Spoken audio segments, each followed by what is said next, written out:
আগামী বছর দেশের ফুটবলে আরও প্রবাসী ফুটবলার যুক্ত হবে। এরই মধ্যে বয়সভিত্তিক দলে খেলানোর জন্য 5 জনের সাথে যোগাযোগ চলছে বাফুফের। আর জানুয়ারির মাঝামাঝি ওয়ার্ল্ড ট্যুরের অংশ হিসেবে বিশ্বকাপের ট্রফি বাংলাদেশে আসবে, জানিয়েছেন সহসভাপতি ফাহাদ করিম। প্রবাসী ফুটবলারদের দিকে বাফুফের নজর কম, এমন অভিযোগ হরহামেশাই শোনা যায়।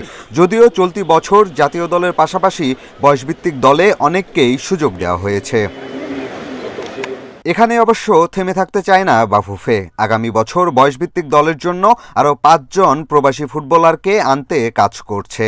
ফুলহ্যামের বয়সভিত্তিক দলে খেলা ফারহান আলীর সাথেও যোগাযোগ হয়েছে। ওনার ফ্যামিলি এই মুহূর্তে বাংলাদেশ কনসিডার করছেন না, but he is also very young, দেখতে হবে। উনি তো is very young, very talented. So I think আর কিছুদিন পরে হয়তো তারা সিদ্ধান্ত নেবে ওয়েদার দে উড। আমি যতটুকু মনে করি যে প্রথমত ডেফিনেটলি তারা ইউকে টিমে যেন ট্রাই করবে হয়তো ইনশাআল্লাহ। So it will depend on their call. Hamza Soumitra আসার পর বাংলাদেশ বিশ্বকাপে খেলার স্বপ্ন দেখা শুরু করেছে। হয়তো একদিন লক্ষ্যে পৌঁছাবে। তবে বিশ্বকাপের সেই ট্রফিটা জানুয়ারির মাঝামাঝি আসতে যাচ্ছে বাংলাদেশে। মিড জানুয়ারিতে আসার কথা আপাতত। এটার পুরো প্ল্যানটা আসলে কোকাকোলাই করে, এবং কোকাকোলা যে প্ল্যানটা করে সেটা আমাদের সাথে শেয়ার করে এবং ফিফার সাথে শেয়ার করে। একটা টেন্টেটিভ আমাদের ধারণা দেওয়া হয়েছে যে একদিনের জন্য আসবে। প্রতিবারের মতো এবারও ফিফা থেকে বিশ্বকাপের টিকিট পাবে বাফুফে। এবার ম্যাচ বেশি থাকায় সংখ্যাটাও বেশি হবে মনে করেন সহসভাপতি ফাহাদ করিম। কয়জনকে দেওয়া হবে, কি ক্যাটাগরি করা হবে, এগুলো কিন্তু এখনো কোনো কিছুই কোনো ডিসকাশনও হয়নি, কোনো সিদ্ধান্ত হয়নি। হামজা চৌধুরী, যিনি বদলে দিয়েছেন বাংলাদেশের ফুটবল নিয়ে সবার ভাবনা। প্রিমিয়ার লিগে খেলা এই ফুটবলারের লাল সবুজের জার্সি গায়ে মাঠে নামার গল্প যেন নতুন এক অনুপ্রেরণা। তিনি দিন দিন আগ্রহ বাড়াচ্ছেন বাংলাদেশি বংশোদ্ভূত ফুটবলারদের মাঝে। এবার আলোচনায় যুক্তরাষ্ট্রে বেড়ে ওঠা আমেরিকার ফার্স্ট ইয়ার ইউনিভার্সিটি লিগের ক্লাব স্ট্যানফোর্ড মেন্স সকার ক্লাবের ফরওয়ার্ড ট্রেভর ইসলাম।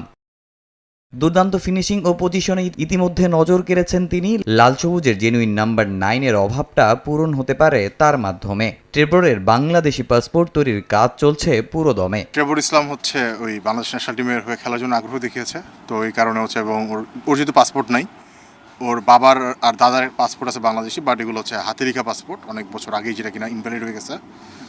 তো ওদের পাসপোর্টগুলো করতে হবে, তারপর হচ্ছে সে তার পাসপোর্টে কাজ করতে পারবে। আর এই মুহূর্তে ও হচ্ছে কিছু পরীক্ষা থাকার কারণে মানে এই বছর উইন্ডোতে পাওয়া তাকে সম্ভব না। এটা হয়তো আগামী বছর উইন্ডোতে যদি বাফুফে চায় আর হেড কোচ চায় সেক্ষেত্রে সম্ভব হবে।